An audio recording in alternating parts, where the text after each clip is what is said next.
God created a wonderful world, but we embraced evil, ruining the world and bringing corruption and death. God called Abraham's descendants to be the people through whom he would rescue the world from sin and evil.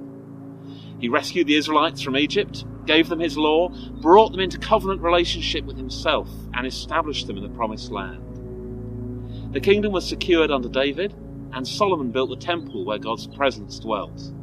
The temple became the political and religious heart of the nation. But King David committed adultery and murder, and this proved to be the tipping point for the nation.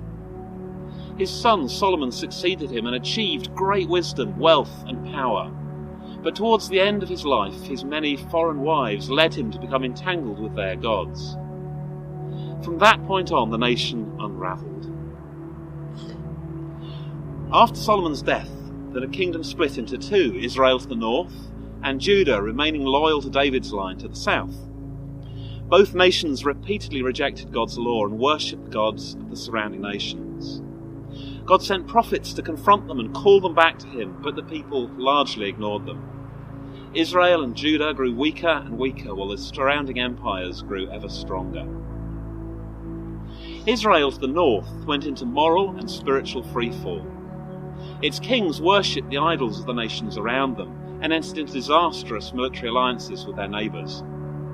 As God had warned, they were invaded and wiped out by the Assyrian Empire.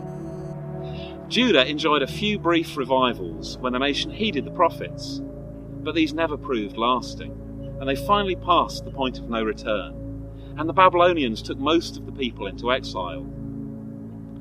Judah had broken the covenant God had made with them during the Exodus. God's judgment was essentially a reversal of the Exodus. They lost the kingdom and fell back into slavery. The exile was a catastrophe for Judah and left a question mark over the purposes of God. Israel and Judah were to be the people through whom God rescued the world from sin and death. But the nation and the temple were destroyed, and the people were once again enslaved. How would God be faithful to his promises?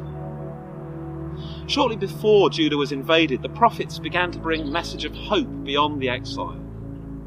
God would send a rescuer, the promised son of David, the Messiah.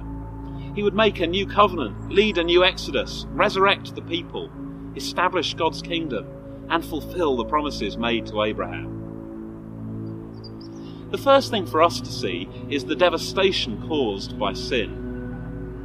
What protects us from sin are the words of God, but that protection is only effective if we obey what he says. If God is the source of all life, then the inevitable consequence of worshipping something other than God is to move towards death, unravelling his creative work and falling into addiction and slavery. The second thing to see is that sometimes events beyond our control as individuals will lead us into pain and ambiguity.